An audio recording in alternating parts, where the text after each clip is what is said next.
Live షోకి తిరిగి స్వాగతం. అతిథుల పరిచయం. శ్రీ గడికోట శ్రీకాంత్ రెడ్డి గారు, వైఎస్ఆర్ కాంగ్రెస్ పార్టీ సీనియర్ నేత, రాయచోటి నియోజకవర్గం నుంచి మూడోసారి శాసనసభకి ఎన్నినటువంటి ప్రముఖులు. శ్రీ ఉమేష్ రావు గారు, తెలంగాణ కాంగ్రెస్ పార్టీ సీనియర్ నేత, అధికార ప్రతినిధి. శ్రీ సుధాకర్ రెడ్డి గారు, టీఆర్ఎస్ సీనియర్ నేత, శాసన మండలి సభ్యులు, ఉపాధ్యాయ సంఘాల ప్రముఖ నేత.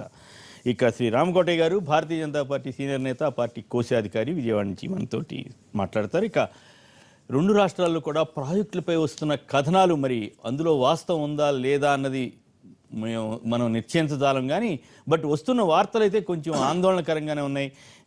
ఉదాహరణకి ఏపీలో గాలేరు నగరి, అలాగే హంద్రీనీవా స్కీములకు సంబంధించి 6,000 కోట్ల కుంభకోణాలు అంటూ కొన్ని పత్రికల్లో కథనాలు వస్తున్నాయి. అలాగే తాజాగా ఏపీ సచివాలయం ల్యాండ్ గవర్నమెంట్ అయితే 30 కోట్ల అదనంగా ఇస్తున్నారు, 3,350 రూపాయలు చదరపడుకు ఇస్తున్నారు అనేటువంటి మరొక వార్త వస్తోంది. అన్నిటి మించి ఇంకొక పత్రికలో ఒక వార్త రాసింది, ఏపీ సీఎం ముఖ్యమంత్రి గారి నెలసరి ఖర్చే 3 కోట్లు అని చెప్పి 3 కోట్ల నుంచి 4 కోట్లు అవుతోంది, ఏడాదికి 50 కోట్లు, 40 కోట్ల నుంచి 50 కోట్లు అవుతోందని చెప్పి ఒక పత్రిక కథనాన్ని ఇచ్చింది. ఇవన్నీ నిజంగానే సహజంగానే ఆందోళన కలిగించే విషయాలే.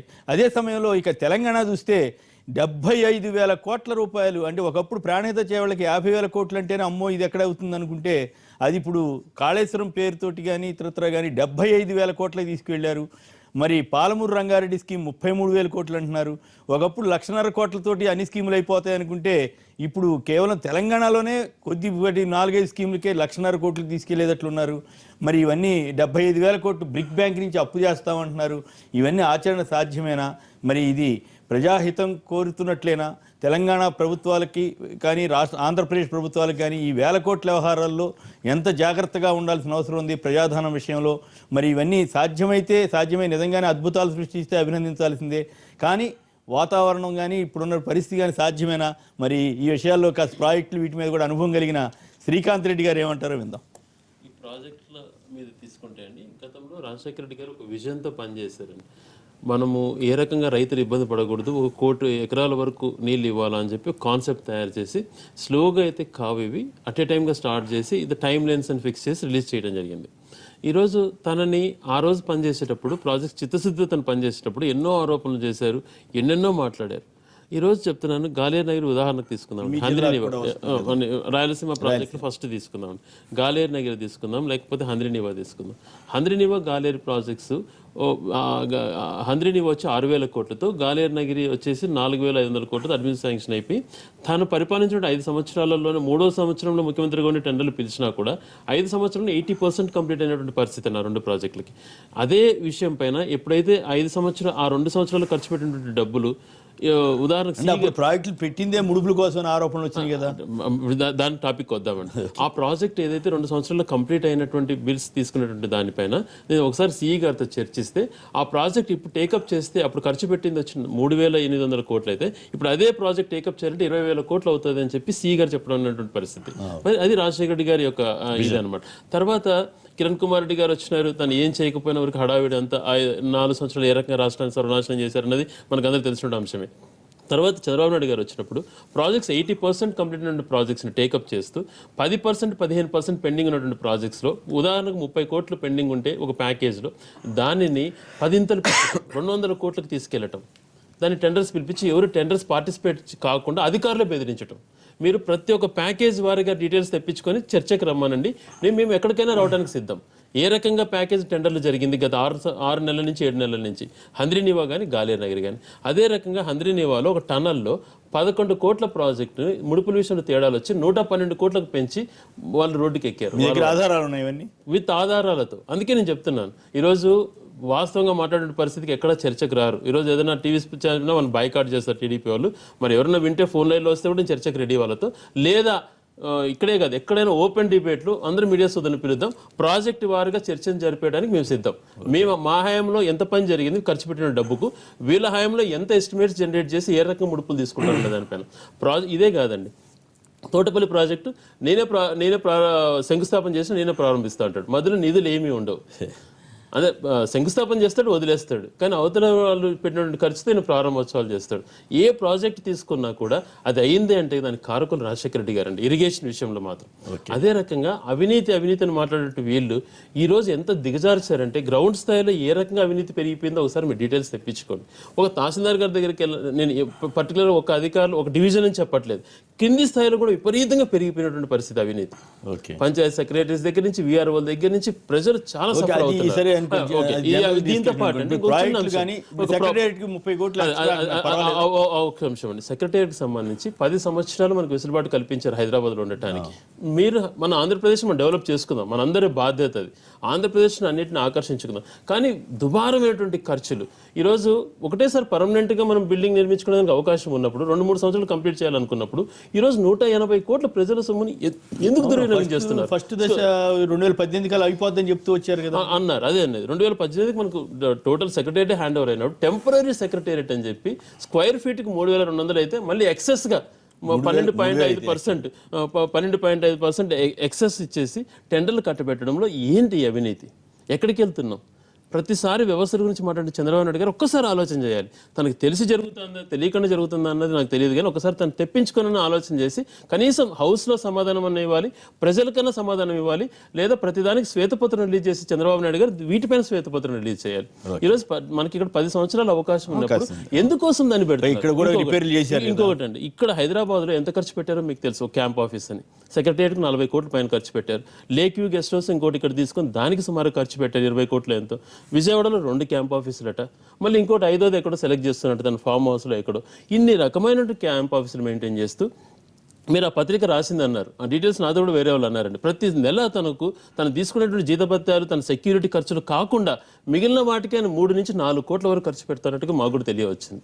ఎంత దారుణం అండి! భారతదేశంలో కానీ ప్రపంచంలో కానీ ఏ రాజకీయ నాయకుడైనా ఇంత ఖర్చు పెట్టిన పరిస్థితి ఎక్కడన్నా ఉందా? 4 కోట్లు ఇవి తన ఆస్తి నుంచి పెడుతున్నాండి, హెరిటేజ్ నుంచి వచ్చిన ఆదాయం నుంచి పెట్టట్లేదు కదా. ప్రభుత్వ సొమ్మును ఈ రకంగా దుబారా చేయడంలో ఎంతవరకు సమంజసం? ఎక్కడికి పోలన్నా ప్రత్యేక విమానాలలో దిగాలి, మళ్ళీ ఈయన కోసం ఒక హెలికాప్టర్ అక్కడికి రావాలి. ఇదే కాకుండా తనను కలవడానికి వచ్చే నాయకులు ఉదాహరణకండి, ఇప్పుడు కడప ఒక విజయవాడ నుంచి తను ఇడుపులపాయకి వెళ్ళాలనుకున్నప్పుడు ఎక్కడన్నా గతంలో చేసిన ముఖ్యమంత్రులు విజయవాడ నుంచి డైరెక్ట్ ఇడుపులపాయకి హెలికాప్టర్లో వెళ్తారు. ఈయన అలా కాదు, ఒక ఎయిర్పోర్ట్ కి సపరేట్, కడపకు మళ్ళీ సపరేట్ ఫ్లైట్ లో వస్తాడు, ఒక హెలికాప్టర్ మళ్ళీ అక్కడికి రావాలి. ఆ అదే అండి, కడప నుంచి ఇటుపైకి పోవడానికి హెలికాప్టర్ కావాలి మళ్ళీ. మీరు చూడండి, పేపర్స్ లో అన్ని చూడండి. ఈ రకమైనటువంటి దుబారాలు ప్రపంచంలో ఏ రాజకీయ నాయకుడు చేసిండ్రు? మరి ఏదైనా ప్రజలకు మేలు జరుగుతుందంటే ప్రజలకు ఏమీ లేదు.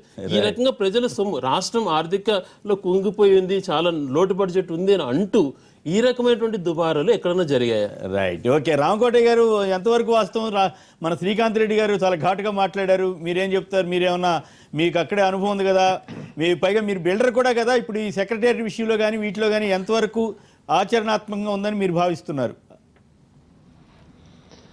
ఈ రాష్ట్ర ప్రభుత్వం తీసుకున్నటువంటి ఈ నిర్ణయం చాలా మంచిది. ఎందుకంటే మనకు ఉన్నటువంటి 166 మంది ఐఏఎస్ ఆఫీసర్లు కానీ, లేకపోతే 120 మంది ఐపీఎస్ ఆఫీసర్లు కానీ, వీళ్ళందరికీ శాశ్వతమైనటువంటి ప్రదేశం లేకుండా అక్కడేమో ఇక్కడ విజయవాడలో చంద్రబాబు నాయుడు గారు, హైదరాబాద్లో వాళ్ళ కార్యక్రమాలు అవడంతో ఫైళ్లు ప్రాపర్గా ముందుకు పోక ఇబ్బందికరమైన పరిస్థితి ఏర్పడింది.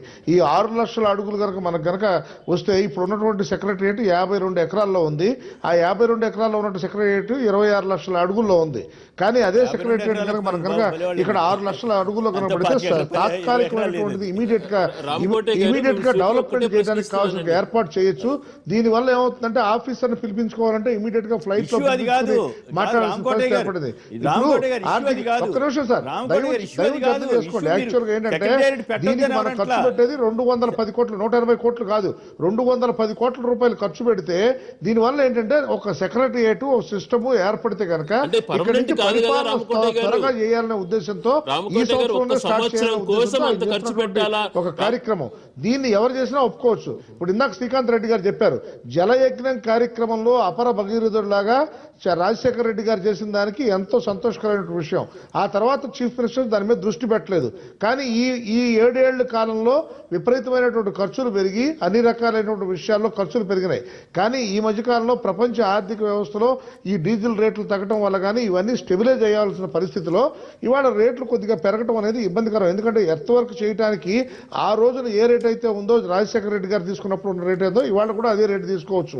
కొన్ని కార్యక్రమాల్లో శ్రీకాంత్ రెడ్డి గారు చెప్పినట్టుగా మనం ముందుకెళ్ళొచ్చు, కానీ ప్రతిదానికి మీరు భూతత్వం పెట్టి రాజకీయాల్లో అభివృద్ధి పదంలో వెళ్తున్నటువంటి రాష్ట్రాన్ని భూతత్వం పెట్టి మీరు చూడటం వల్ల ఇబ్బందికరమైన పరిస్థితి ఏర్పడుతుంది. ఎందుకంటే మీరు కూడా అభివృద్ధిలో పాలు పంచుకోండి. వైఎస్ఆర్సీపీ కూడా రాష్ట్రంలో మీరు కూడా మంచి ఓట్లు వచ్చినటువంటి పార్టీ, మీకు కూడా అవగాహన ఉంది రాజకీయాల్లో. రాజశేఖర రెడ్డి గారు చేస్తున్నారని చెప్పింది అదే కార్యక్రమాలు కూడా ఎక్స్టెండెడ్ గా ఇవాళ ఒక జలయజ్ఞం కార్యక్రమం లాగా దాని పేరు జలయజ్ఞం కాకపోయినా కూడా ఇవాళ మనకి వాటర్ సోర్సెస్ గురించి రాష్ట్ర ముఖ్యమంత్రి గారు నిరంతరం కృషి చేస్తున్నారు. ఎందుకంటే మేమెందుకు చెప్తున్నామంటే మా ఆలోచన కూడా ప్రతి చేనుకి నీరు, ప్రతి చేయికి పని అనేది భారతీయ జనతా పార్టీ యొక్క విధానం. ఈ కార్యక్రమంలో ఎవరైతే చేస్తున్నారో వాళ్ళకి సపోర్ట్ చేయటమే మా యొక్క పని. ఇవాళ కనుక మనం కనుక పోలవరం ప్రాజెక్టు కనుక అభివృద్ధి కార్యక్రమాల్లో ముందుకు తీసుకెళ్లే కార్యక్రమంలో ఇలాంటి కార్యక్రమాలు కొద్దిగా రేటు ఎక్కువ అయ్యేటువంటి మాట వాస్తవం. ఎందుకంటే అర్జెంట్ గా కావాలనుకోండి, ఇవాళకి ఇప్పటికిప్పుడు కావాలంటే షాపూర్జీ పాలన్జీ కానీ ఎల్ఎన్టీ సంస్థలు కానీ వాళ్ళ రేటు కోట్ చేసే విధానం యాక్సెప్టెడ్. ఎందుకంటే ఇది 3,000 నిర్ణయిస్తే 12.5%, యాక్చువల్గా 5% కంటే కాంట్రాక్టర్కి ఇంతవరకు రాష్ట్రంలో ఎక్కడా ఇవ్వలేదు. అలాంటిది వాళ్ళ 12.5% ఇచ్చారంటే సత్వర నిర్ణయం తీసుకోవాల్సిన అవసరం ఏర్పడింది. ఇది మంచి ఉదాహరణ. ఇమీడియట్ గా పనులు అవటం కోసం చేసేటువంటి కార్యక్రమం. దీన్ని ప్రతిదాన్ని మనం గనక విమర్శనాత్మక దృష్టితో కనుక చూస్తే ఎక్కడ చూసినా కూడా పనులు ముందుకు సాగవు. కాబట్టి నా రిక్వెస్ట్ ఏంటంటే రాష్ట్ర అభివృద్ధిలో గాలేరు నగరి కానీ లేకపోతే హంద్రి నీవా కానీ అది లేకపోతే ఇక్కడ ఉన్నటువంటి పోలవరం ప్రాజెక్ట్ కానీ ఇవన్నీ కనుక అభివృద్ధి పదంలోకి వస్తే 2 సంవత్సరాల్లో ప్రజలకి మనం ఏదైతే హామీలు ఇచ్చామో వాటిని చేసుకెళ్ళడానికి చంద్రబాబు నాయుడు ఉన్నారు మాట్లాడుతున్నారు. ఇవాళ ఏమైందంటే రాష్ట్రం విడిపోయిన తర్వాత వివిధ విషయాల గురించి పొద్దునపూట అర్జెంట్ గా ఢిల్లీ వెళ్ళాలంటే మనకి ఉన్నటువంటి ఫెసిలిటీస్ వాడుకోవాలి.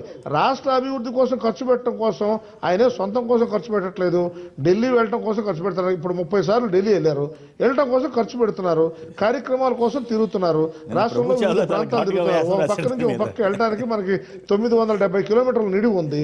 ఇవాళ రాష్ట్ర ముఖ్యమంత్రి దానికోసం వాడుకుని పనిచేయడంలో తప్పు లేదు. హైటెక్ గా వ్యవహారాలు ముందుకు సాగాలని ఆలోచన చేస్తారు. కాబట్టి పెద్దాన్ని సోదరులు మిత్రపక్షం కాబట్టి ఆ మాత్రం సమర్థించుకోవడం అనాల్సింది ఒక్కటే అండి. రామకోటయ్య గారు, మీరు ఈ రోజు ఖర్చు పెట్టిన విషయంలో మిత్రపక్షం అయితే మీరు శత్రుపక్షంగా ఉన్నారా? మీరు కూడా రాష్ట్ర అభివృద్ధి కోసం ఆలోచించాలి మిత్రమా.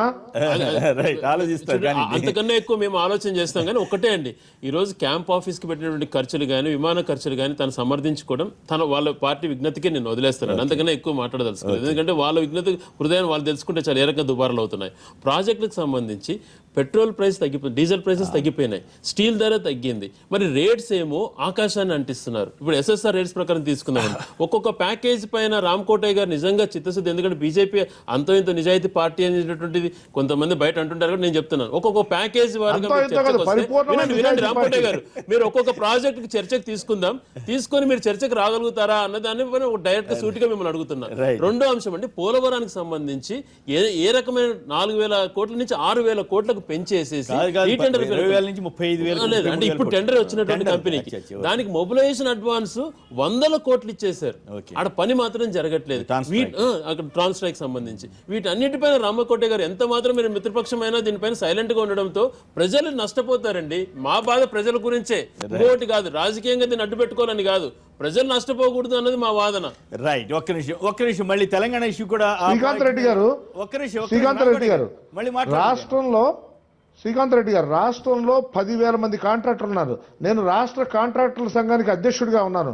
రాష్ట్రంలో ఉన్నటువంటి కాంట్రాక్టర్ల పరిస్థితి చాలా ఇబ్బందికరంగా ఉంది. ఈ విషయం గురించి చంద్రబాబు నాయుడు గారితో చాలా విషయాలు చర్చించడం జరిగింది. ఇవాళ ఏదైతే మనకి ఇరిగేషన్ లో చేసేటువంటి కాంట్రాక్టర్లు ఉన్నారో ఎవరో ఒక్కడు కూడా ఇంటి దగ్గర పడుకునే పరిస్థితి ఏర్పడింది. ఎందుకంటే రాష్ట్ర ప్రభుత్వం ఇంతకుముందు తీసుకున్న నిర్ణయాల వల్ల మీరు చెప్పారు, ఇంతకుముందు ఎవరైతే సీఎంలుగా పనిచేసినటువంటి వాళ్ళు ఉన్నారో నెక్స్ట్ రాజశేఖర రెడ్డి గారి సమయంలోనే కాంట్రాక్టర్ల గురించి పరిపూర్ణమైనటువంటి అవగాహన జరిగింది. వాళ్ళ గుండె మీద చేసుకుని చెప్పగలం.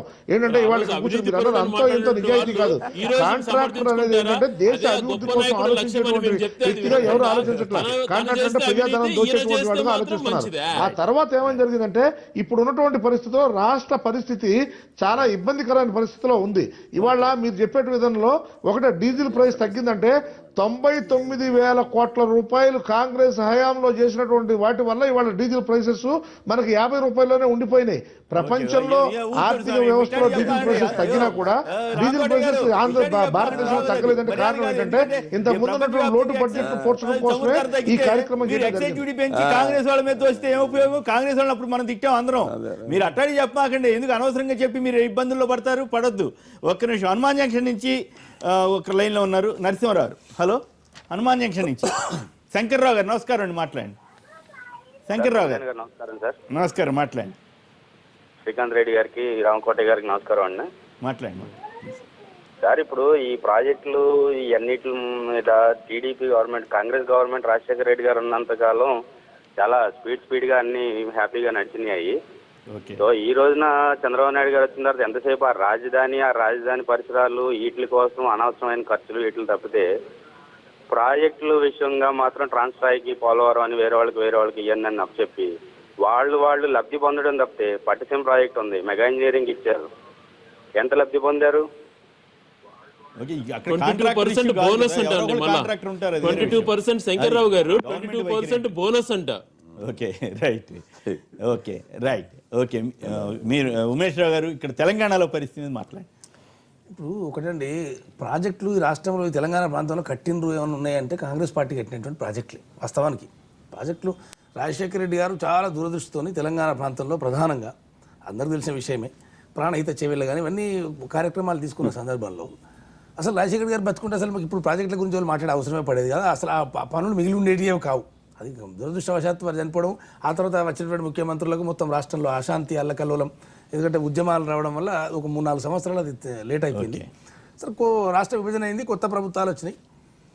ఈ ప్రభుత్వం వచ్చినప్పటి 20 నెలల్లో మేము కాంగ్రెస్ పార్టీ ప్రారంభించిన పని ఒక ఇంచు కూడా ముందుకు తీసుకుపోలేకపోగా ఇది కంప్లీట్ చేస్తే కాంగ్రెస్ పార్టీకి ఇక్కడ పేరు వస్తున్న ఆలోచనతోని వాళ్ళు ఇప్పుడు డిజైన్లు మార్చేసి దానికి 1,000 కోట్ల రూపాయలు దానికి అదనంగా జోడించి కొత్త కార్యక్రమాలు తీసుకుంటే మొత్తం ఏది హోర్డింగ్లలో చూపెడుతున్నారు, పేపర్ మీద చూపెడుతున్నారు. కాబట్టి ఈ టీఆర్ఎస్ ప్రభుత్వంతో ఇది అయ్యే పని కాదు, ఇది వెళ్ళి చేసే ప్రసక్తే లేదు. ఎందుకంటే అంత డబ్బు ఆ రకంగా వాళ్ళు తీసుకొచ్చే అవకాశం లేదు.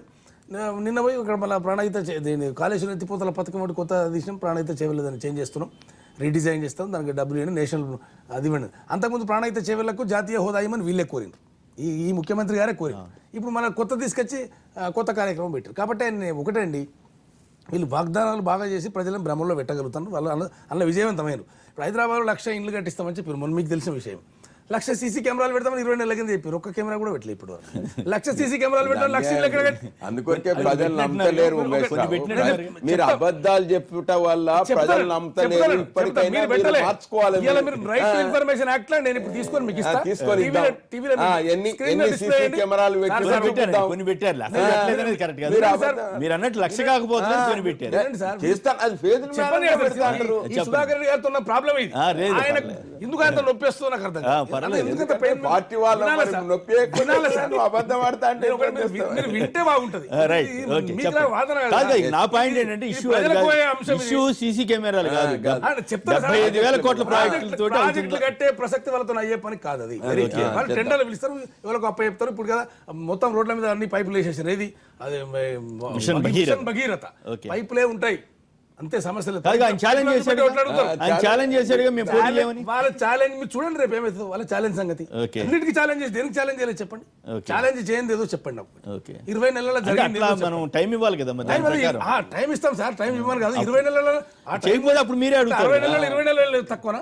60 నెలల్లో కాదు కదా. మిషన్ భగీరథకి వాళ్ళు ఏం చెప్పారు, ఎలక్షన్ లోపు అన్నారు.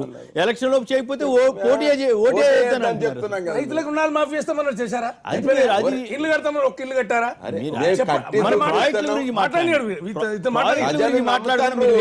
ప్రజలు నమ్మిస్తున్నారు, మీరు నమ్మిస్తున్నారు. వాళ్ళు కనబడకపోతే ఉరికి ఓట్లేస్తా అంటే మీరు నమ్మతలేరంటే ఉరికి ఓట్లేస్తారు. మీరు మాట్లాడటం చూడు, మీరు మాట్లాడితే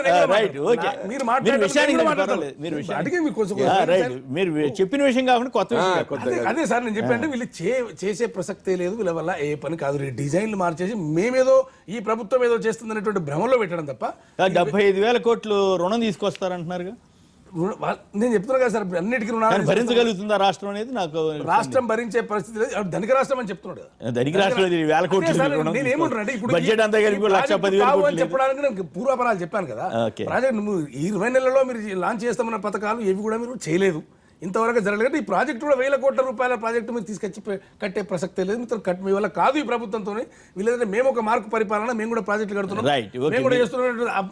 మీరు చెప్పినది చెప్తున్నా. డిజైన్లు మార్చుకోవడమే సార్, డిజైన్లు రైట్, మార్చుకోవడం, ఓకే. టెండర్లు పిలుచుకోవడమే. పేర్లు కూడా మారుస్తున్నారు, మర్చిపోయారు. పేర్లు కూడా మార్చారు. పేర్లు కూడా మార్చుకోవడం, డిజైన్లు మార్చుకోవడం. అంటే అప్పుడు కాంగ్రెస్ వాళ్ళు కూడా మార్చారు అట్లాగే. అలా పురోగతి ఉంది ఈ ప్రభుత్వానికి. అలా పురోగతి. కాంగ్రెస్ వాళ్ళు కూడా అదే పని చేశారు, ఇప్పుడు వీళ్ళు అదే పని ఇప్పుడు చేశారు. కాంగ్రెస్ వాళ్ళు మేము పని చేసాం సార్, ఏం చేసే పనే ఉంది, వాళ్ళు చేసింది ఏం లేదు. ఇంచు కూడా రైట్, ముందుకోలే. ఒక్క నిమిషం. కావాలంటే మీరు రైట్, సుధాకర్ రెడ్డి గారు. ఇంచు కూడా ముందుకోలే. టీఆర్ఎస్ గవర్నమెంట్ లో చేసిన పని. మీరు కరెక్ట్ పాయింట్లు ఎవరెత్తారు. ఎందుకంటే తెలంగాణ ప్రాంతం అంతా కూడా మెట్ట ప్రాంతం.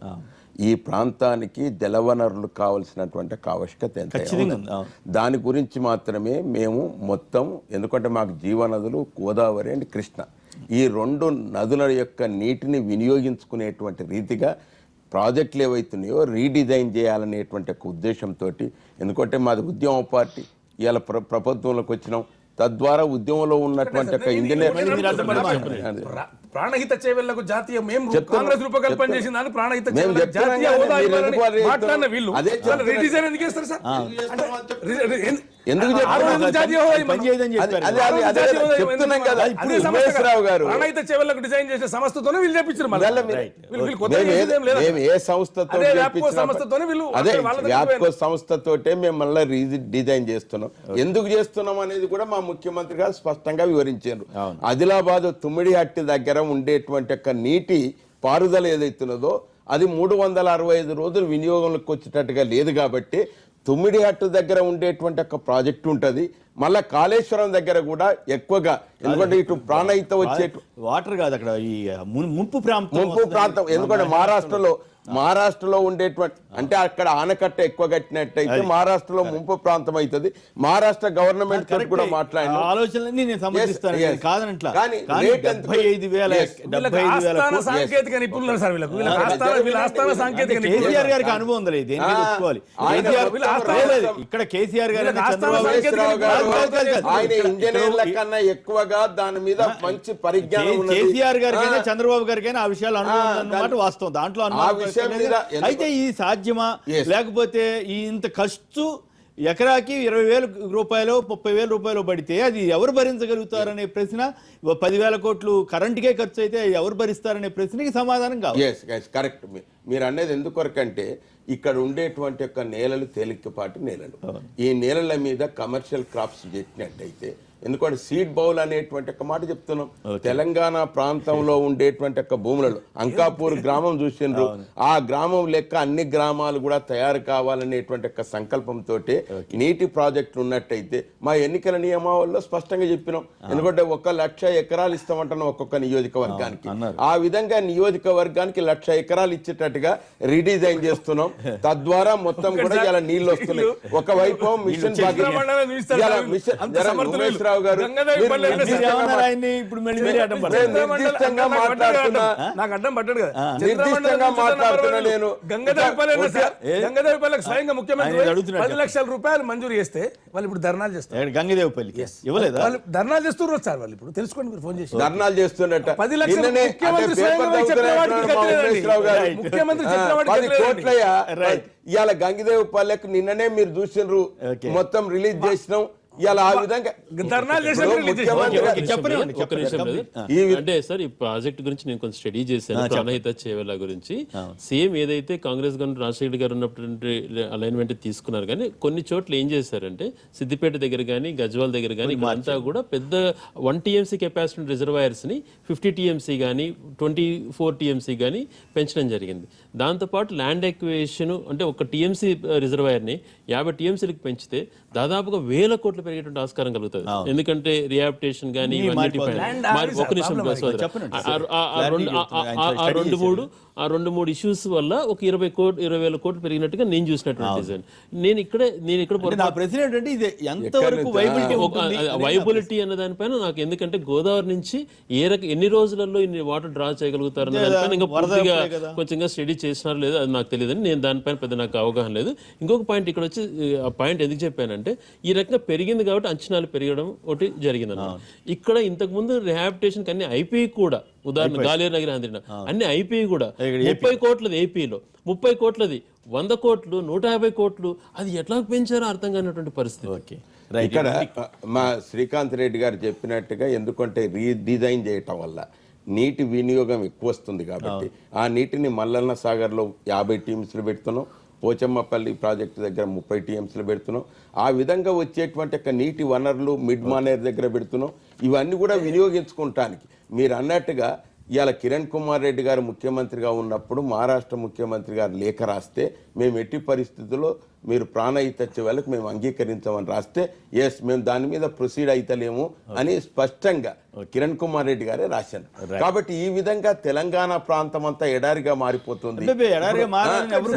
ఎందుకంటే మారటానికి వీలు లేదు కాబట్టి మహారాష్ట్ర గవర్నమెంట్ దాంట్లో ఎవరి సందేహం లేదు. కానీ తెలంగాణ 75,000 కోట్లతో ఎప్పుడు ఎప్పటికీ ఆ డబ్బులు రావాలి, ఎప్పుడు రైతులు భరించగలగాలి, కొంచెం ప్రాక్టికల్ గా ఇంకొకటి మా ముఖ్యమంత్రి గారు అందుకొరకే ఉమేష్ రావు గారితో నేను కోరేది ఒకటే, ఈ రకమైనటువంటి మాటలు చెప్తావాలని ధర్నాలు ఏవైతే లేవు, ధర్నాలు మీరు చేపిస్తే ధర్నాలు అయితే వాళ్ళందరూ కూడా ఇక్కడ కూడా ధర్నాలు అయితే సిద్దిపేట ప్రాంతంలో వినండి, సిద్దిపేట ప్రాంతంలో ఎంతనైతే భూసేకరణ జరుగుతుందో దానికి అనుగుణంగా ప్రజలే స్వచ్ఛందంగా ముందుకొచ్చి భూసేకరణ చేయడానికి సహకరిస్తున్నటువంటి విషయాన్ని గమనించాలి. ఇలా తుమ్మడి హట్టు దగ్గర, అదే విధంగా కాళేశ్వరం దగ్గర పాలమూరు రంగారెడ్డి స్కీమ్ 36,000 కోట్ల స్కీమ్ అంటున్నారు.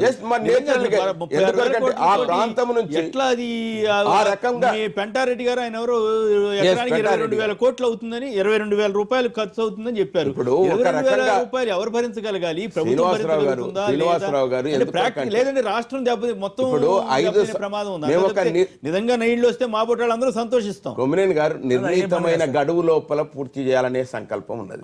మేము ఓట్లాడగమనే 5 సంవత్సరాల లోపల మిషన్ భగీరథ ఇంటింటికి నల్లా ద్వారా నీళ్ళు ఇవ్వకపోతే మేము ఓట్లాడగమనే మాట చెప్తున్నాం. మీకు దమ్ము ధైర్యం ఉన్నదా? మేము ఏప్రిల్ 1 నాటి వరకు 10 నియోజకవర్గాలలో ఒక్క నిమిషం, నారాయణ ఖేడ్ నుంచి దత్తాత్రేయ గారు లైన్ లో ఉన్నారు. దత్తాత్రేయ గారు చెప్పండి, ఏంటి అక్కడంతా టీఆర్ఎస్ హవా అంట కదా దత్తాత్రేయ గారు? అలాంటి ఇప్పుడైతే మేము సార్వత్రిక ఎన్నికల్లో కొంతమంది నేను అడిగాను, మరి టీఆర్ఎస్ కేసు ఓటేస్తారా కాంగ్రెస్ కా అంటే, అప్పట్లో వాళ్ళు ఏమనంటే మా రాహుల్ గాంధీ పార్టీ, మా ఇందిరాగాంధీ పార్టీ, రాజీవ్ గాంధీ పార్టీ వాళ్ళకే ఓటేస్తాం, టీఆర్ఎస్ ఇప్పుడు మొన్న వచ్చింది అదే మాకేం చేస్తుంది అని చెప్పారు. అదే ఉప ఎన్నిక వచ్చేసరికి మా ఎవరో కాదు మా నాన్న పెట్టండి కాంగ్రెస్ పార్టీ. నేను మామూలు ఇంటికి ఇక్కడ హైదరాబాద్లో ఉంటాను, ఇంటికి పోగానే అడిగాను అన్నట్టు, మరి నా ఈసారి ఎవరికి ఓటేస్తున్నావు ఏంటంటే, ఎవరికి వేస్తాం వాళ్ళని గెలిపేయకుండానే మాకు ఇన్ని పనులు చేస్తున్నప్పుడు ఇంకా కాంగ్రెస్ ఎందుకు చేస్తాం, టీఆర్ఎస్ కి వేస్తామనే దీనికి వచ్చేసారు. ప్రజలు ఇన్ని సార్లు తీర్పిచ్చినప్పుడు కూడా భ్రమ అనుకుంటే మీరు భ్రమలు ఉన్నట్టే తెలుస్తుంది. కాలర్ మాట్లాడుతున్నారు ఎట్లా కంప్లీట్ చేయండి ఇప్పుడు. కానీ ఈ ప్రాజెక్టులు పూర్తి అవుతాయని మీరు అనుకుంటున్నారా, చేయగలుగుతామని అనుకుంటున్నారా ఇన్ని వేల కోట్లతో?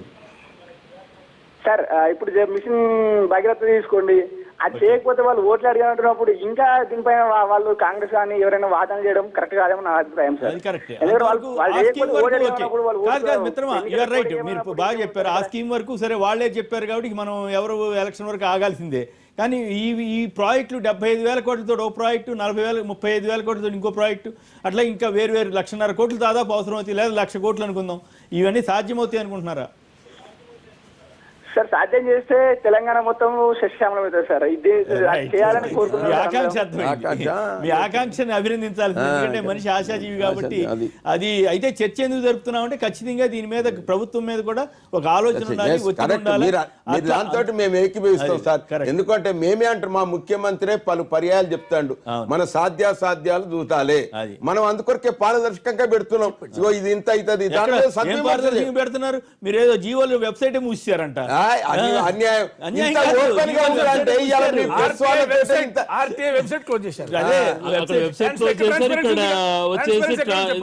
కాన్ఫిడెన్షియల్ జీవోస్ 700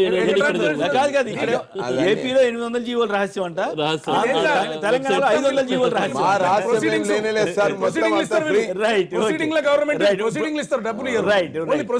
అందుకే ఆ ప్రాబ్లం అయితే పని అవుతుందా లేదా చూడే.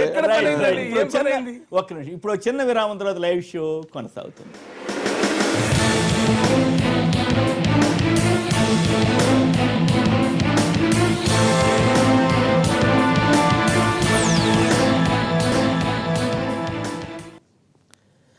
లైవ్ షోకి తిరిగి స్వాగతం. ఇక రాష్ట్రం అప్పుల పాలైపోయిందంటూ వాపోయిన గుత్తా సుఖేంద్ర రెడ్డి గారు లోక్సభ సభ్యులు, సీనియర్ నేత వారి లైన్లో ఉన్నారు.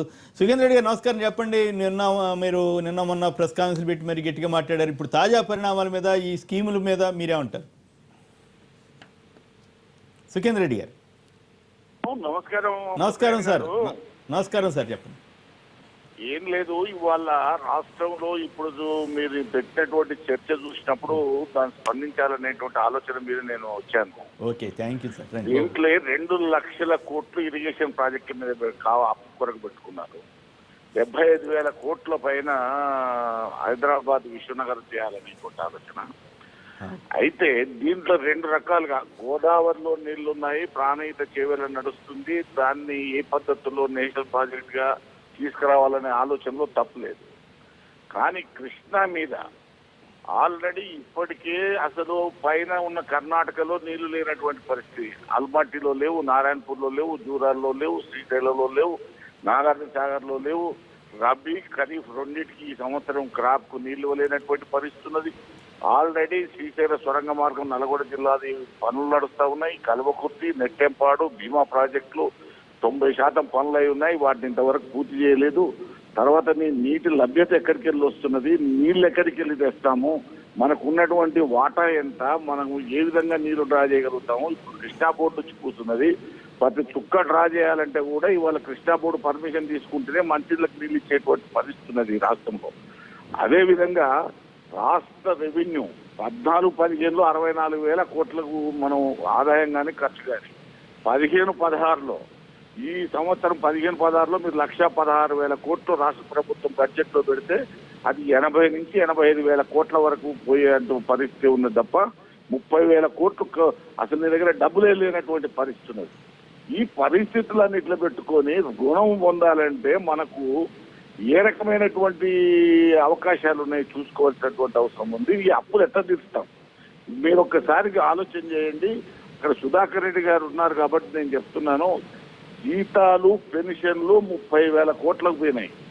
5,000 కోట్లు ఇవాళ పిఆర్సీ ఏరియస్ ఇవాళ 5,300 కోట్లు దాదాపు ఇవాళ ఫీజు రియంబర్స్మెంట్ ఇవ్వాల్సినటువంటి పరిస్థితి ఉన్నది. ఇవాళ అన్ని పేపర్లో ఆర్టికల్ చూడండి, 6 గంటల ఉచిత కరెంట్ ఇస్తే 6,500 కోట్లు ఇవాళ రాష్ట్ర ప్రభుత్వం మీద భారం పడతా ఉన్నది. 9 గంటలు ఇస్తే 8,000 కోట్లు భారం పడతా ఉన్నది. దాంట్లో 5,500 కోట్లు రాష్ట్ర ప్రభుత్వం సబ్సిడీకి ఇవ్వాలి, 2,500 కోట్లు డిస్కాములన్నీ భరించాల్సినటువంటి పరిస్థితి ఉన్నది. ఇది ఆర్థికంగా రాష్ట్రం మొత్తం చిక్కుపోయేటువంటి పరిస్థితి ఉన్నది.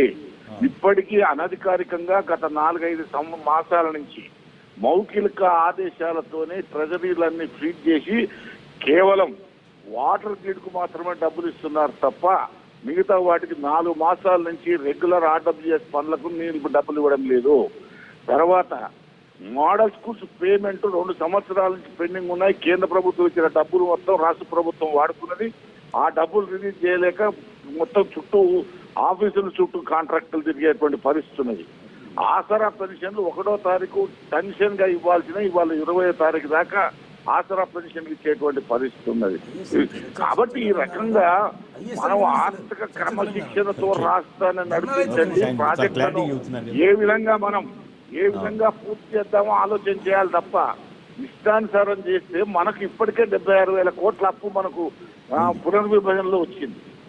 కాబట్టి మొత్తము 66 సంవత్సరాల్లో ఉమ్మడి ఆంధ్రప్రదేశ్ లో 1,55,000 కోట్ల అప్పు తెస్తే నువ్వు 10 జిల్లాలతో కూడా తెలంగాణకు 2 ఏళ్లలోనే 3 లక్షల కోట్లకు అప్పు తయారు చేసి పెట్టేటువంటి ఆలోచనలు ఏ విధంగా ఈ రాష్ట్రాన్ని మరి ముందుకు తీసుకుపోతాయనేటువంటిది ఆలోచన చేయాల్సినటువంటి అవసరం ఉన్నది.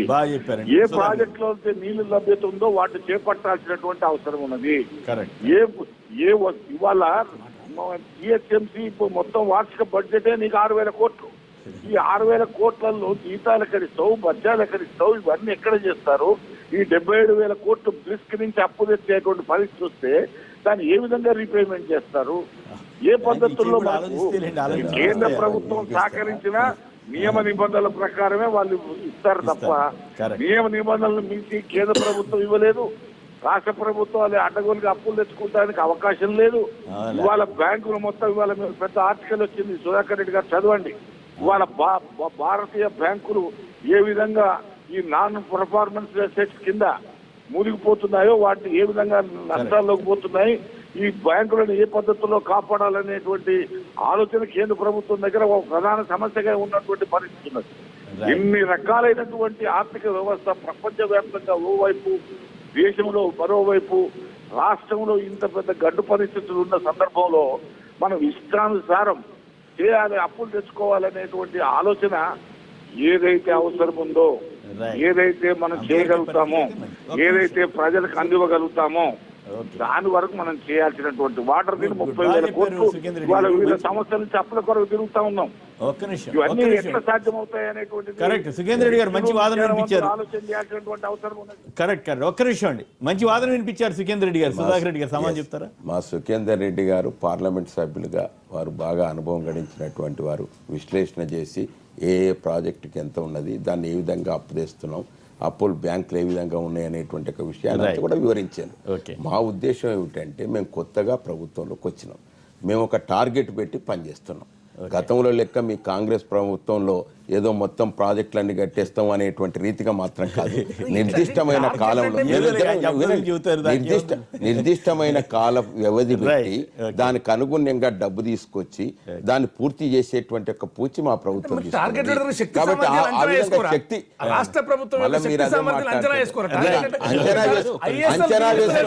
అంచనా వేసుకున్నాం కాబట్టి పనులు జరుగుతున్నాయి కాబట్టి ప్రజలు చూస్తున్నారు కాబట్టి నమ్ముతున్నారు ప్రజలు. ఇవాళ ప్రజల దగ్గర వారు అన్నట్టుగా పెన్షన్ ఏదో ఆసరా పథకం అన్నారు. మీరు ఇవాళ నాన్ ప్లాన్ బడ్జెట్ మా ముఖ్యమంత్రి గారు స్పష్టంగా చెప్పారు, గతంలో నాన్ ప్లాన్ బడ్జెట్ ఏదైతున్నదో దుబారా ఖర్చులు ఎక్కువ చేస్తుండ్రు, వాటిని తగ్గించాలి. అది ఇలా ప్లాన్ ఖర్చులు ఇలా 60,000 కోట్లు పెట్టాం, ఇలా 60,000 కోట్లు ఇలా ప్లాన్ బడ్జెట్ కింద పెడుతున్నాం. కాబట్టి ఈ ప్రభుత్వాలు ఎవరు కూడా చేయనటువంటి రీతిగా సుధాకర్ రెడ్డి గారు బ్రహ్మాస్త్రంగా అన్నిటికీ కూడా ప్రజా తీర్పు చెబుతున్నమాట వాస్తవం, ప్రజలు అనుకూలంగా ఇచ్చినమాట వాస్తవం, దాంట్లో అనుమానం లేదు. ఇప్పటి వరకు కేసీఆర్ గారికి పాజిటివ్గా ఉన్నమాట వాస్తవం. కానీ ఇన్ని లక్షల కోట్లతోటి మీరు గనక సరిగా చేయలేకపోతే ఇదే ప్రజలు మళ్ళీ నెగిటివ్ అవుతారు. ఆ ప్రమాదం మీరు కొని తెచ్చుకోకూడదని చెప్పడమే ఉద్దేశం. మేము ఆందోళనతోటే స్పష్టంగా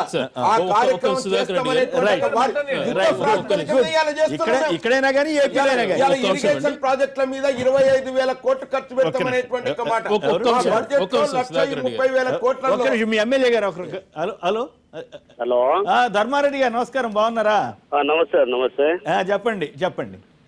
ఏదో గంగదేవిపల్లి గురించి డిస్కషన్ జరుగుతుందని తెలిసింది, అసలు కరెక్ట్ విషయం తెలియలేదు. ఏంటి విషయం? గంగదేవిపల్లికి డబ్బులు ఇస్తామని చెప్పి ఇవ్వలేదంట కదా కేసీఆర్ గారు అని అన్నారు. కాంగ్రెస్ ఆయన కరెక్ట్ ఇచ్చారా?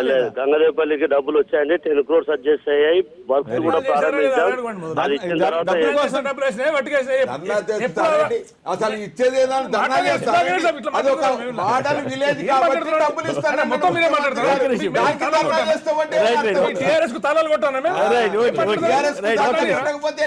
నిమిషం. ధర్నా వేస్తే అయిందా? ధర్నా చేయకుండానే అయిందా ధర్మారెడ్డి గారు? ధర్నాలే లేదండి. గంగదేపల్లిలో బ్రహ్మరథం పడతాను. ధర్నాలు ఎక్కడి రైట్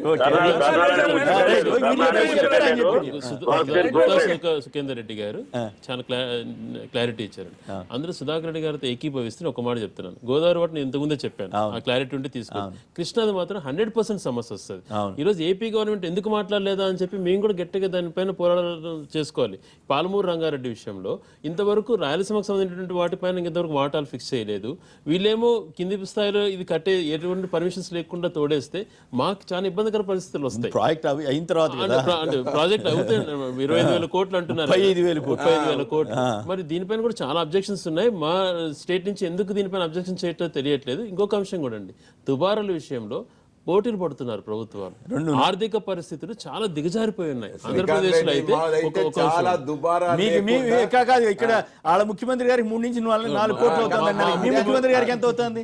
మీ ముఖ్యమంత్రి మా ముఖ్యమంత్రి గారు అయితే ఇంతవరకు ప్రతి జిల్లాకు కూడా ట్రాన్స్పోర్ట్ ద్వారా మీ ముఖ్యమంత్రి గారు ఇంట్లోండేది లేదు. మీ ముఖ్యమంత్రి గారు ఫామ్ హౌస్ లో ఉంటాడు. 30 కోట్లు ఇల్లు కట్టుకుంటాడట. మరి 30 ప్రజాప్రతినిధి అంటే ఏంటో తెలియనటువంటి వాళ్ళు మీరు. ఒకవేళ తను ఆదాయంతో కట్టుకుంటే పర్వాలేదు, చంద్రబాబు నాయుడు గారు గవర్నమెంట్ తో కట్టిస్తారు.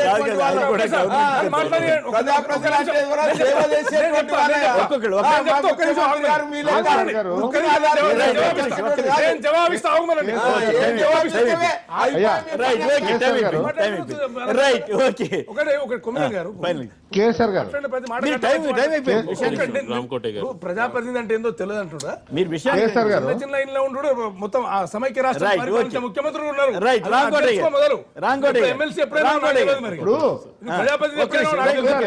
ప్రాంతీయ పార్టీలకు సంబంధించిన చీఫ్ మినిస్టర్స్ ఎవరైనా కూడా ఇదే విధమైనటువంటి విధానంలో వెళ్తారు. ఎందుకంటే వాళ్ళు లోకల్లో ఉన్నటువంటి సమస్యల గురించి వాటి గురించి ప్రస్తావిస్తారు. కాబట్టి వాళ్ళ బడ్జెట్ లో వాళ్ళు అనుకున్న దానికంటే ఖర్చులు ఎక్కువ అయ్యేటువంటి మాట వాస్తవం. కానీ ఏంటంటే అక్కడ ఉన్నటువంటి సమస్యల గురించి ఇప్పుడు ఎవరు మాట్లాడినా కూడా సమస్యల గురించి ఆ రాష్ట్రం బాగుపడాలని వాళ్ళు చేసేటువంటి తాపత్రయం అనేది ముదావహం. దాంట్లో ఎటువంటి తప్పు లేదు. కానీ ఏంటంటే ఈ సందర్భంలో ఏం చేస్తారంటే వీళ్ళు ఎక్కువగా ప్రజలను ఏం చేస్తారంటే అనవసరమైన విషయాల గురించి వాళ్ళని ఎక్కువగా ముందుకు ఫోకస్ చేస్తున్నారు. దానివల్ల ఇబ్బందికరమైన పరిస్థితి ప్రజలంతా కూడా ఏమనుకుంటున్నారంటే ఈ కార్యక్రమంలో వాళ్ళు ఇబ్బందికరమైన పరిస్థితి ఏర్పడుతుంది. కాబట్టి ఏంటంటే అనవసరంగా ప్రజలకు ఎక్కువ వాగ్దానాలు ఇచ్చి ప్రజలు ఇబ్బందికరమైన పరిస్థితి చేయకుండా ఉండాలని నా తాపత్రయం. కాంగ్రెస్ హయాంగా అది కాంగ్రెస్ హయాంమైన మీకు విషయం చెప్పాలి. కాంగ్రెస్ హయాంలో రాజశేఖర రెడ్డి గారి టైంలో నాతో సహా నేను అనేక వార్తలు రాస్తే ఆ రోజుల్లో నా మీద చాలా కోపం వచ్చేది కాంగ్రెస్ వాళ్ళకి. ఇప్పుడు మిగతా వీళ్ళకి కోపం రావచ్చు. బట్ ఎక్కడ జరిగినా సరే రాయాల్సిందే, జర్నలిస్టులుగా ఉండాల్సిందే, చేయాల్సిందే, తప్పదు. ఆ ఇష్యూస్ ఏమైనా ఉంటే చెప్పాల్సిందే.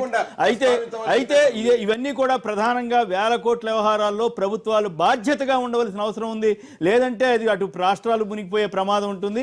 ఇది ప్రాజెక్టులు రాకపోతే వచ్చే నష్టాలు కూడా తెలుసు.